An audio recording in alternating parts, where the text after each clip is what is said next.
Assalamualaikum warahmatullahi wabarakatuh.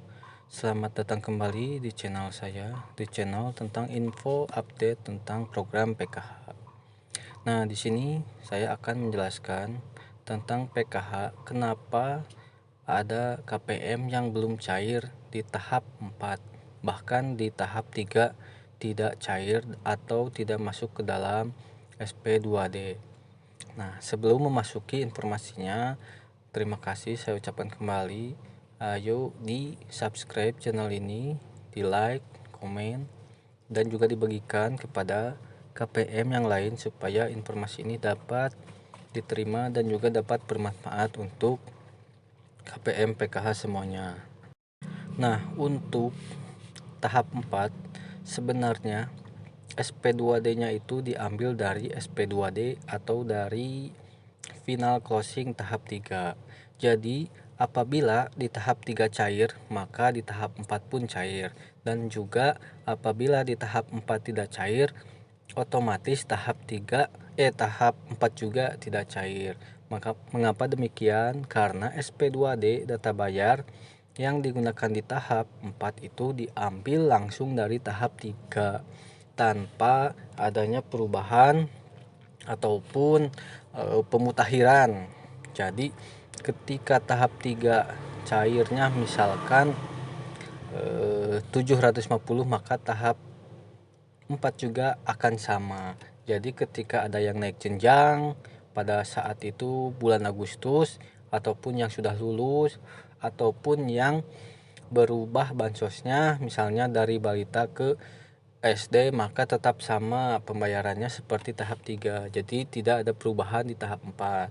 Nah, kemudian untuk tahap 3-nya saya jelaskan dulu sedikit. Nah, kenapa tidak cair KPM itu? Nah, ada beberapa pekerjaan yang sedang dilaksanakan oleh pendamping oleh Kementerian Sosial. Yang pertama itu adanya perbaikan data.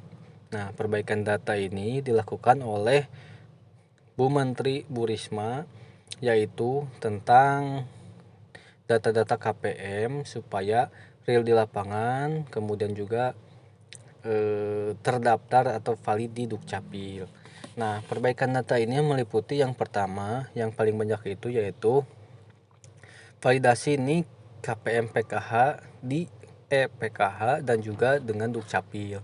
Jadi kemarin pendamping melakukan validasi NIK di 6NG bahwa NIK tersebut apakah sudah valid di Dukcapil atau tidak, karena banyak NIK KPM PKH yang ada di program PKH itu tidak terdaftar atau tidak valid Dukcapil. Nah, sehingga muncul permasalahan bahwa KPM tersebut tidak dapat atau tidak ditransfer oleh pusat bansosnya. Yang itu yang pertama. Kemudian permasalahan kedua, kenapa KPM tidak cair, yaitu NIK ganda.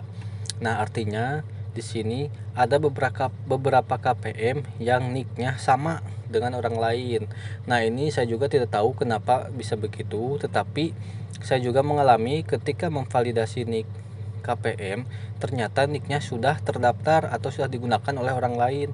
Berarti di sini ada indikasi NIK ganda. Nah, itu harus diperbaiki oleh pendamping, oleh KPM-nya, berkoordinasi dengan puskesmas setempat, kemudian berkoordinasi dengan Dukcapil.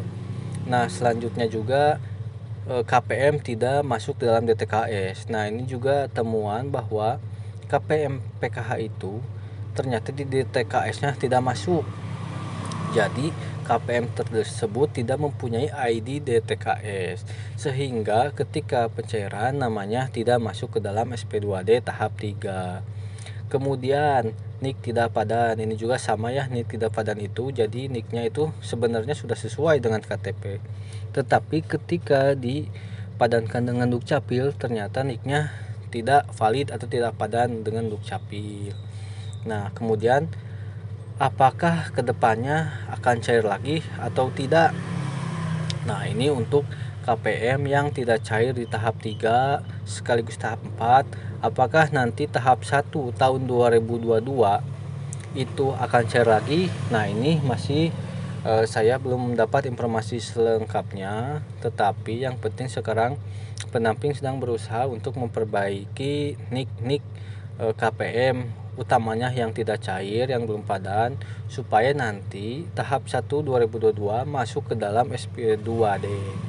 Nah, ini memang menjadi tantangan tersendiri bagi pendamping supaya KPM tersebut bisa mendapatkan bansosnya lagi di tahun 2022.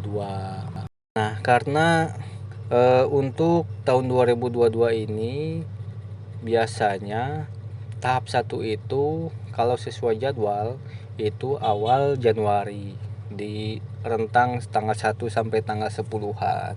Itu biasanya jadwal pencairan tahap 1. Namun demikian, sekarang belum ada tanda-tanda untuk pencairan tahap 1 2022 dikarenakan masih ada proses perbaikan data. Nah, juga apakah yang tidak cair atau yang tidak padan, nah itu bagaimana nasibnya di kepesertaan PKH. Nah, itu juga masih di dalam saya mendalami permasalahan tersebut, bagaimana untuk membadankan permasalahan-permasalahan KPM yang tadi, seperti yang tidak valid, nik ganda, kemudian tidak masuk dalam DTKS. Nah, untuk KPM yang masih belum cair, harap bersabar karena pihak pendamping maupun dinas sosial setempat sedang melakukan perbaikan dengan berkoordinasi dengan pihak Dukcapil setempat.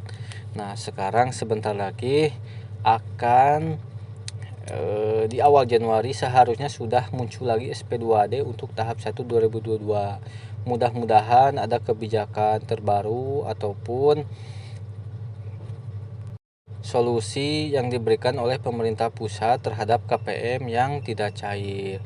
Karena ini juga dilema bagi pendamping di dalam menjelaskan kepada ke KPM yang ada, karena kami juga tidak tahu penyebab secara jelasnya. Tapi mudah-mudahan untuk tahap 1 tahun 2022 KPM yang masuk terdaftar di EPKH dapat cair lagi bantuan sosialnya untuk program PKH. Nah, mungkin sekian dulu informasi dari saya mengenai info update PKH untuk hari ini. Mudah-mudahan informasinya bermanfaat. Terima kasih, bisa disebarkan informasi ini bagi KPM PKH khususnya yang belum cair. Terima kasih. Wassalamualaikum warahmatullahi wabarakatuh.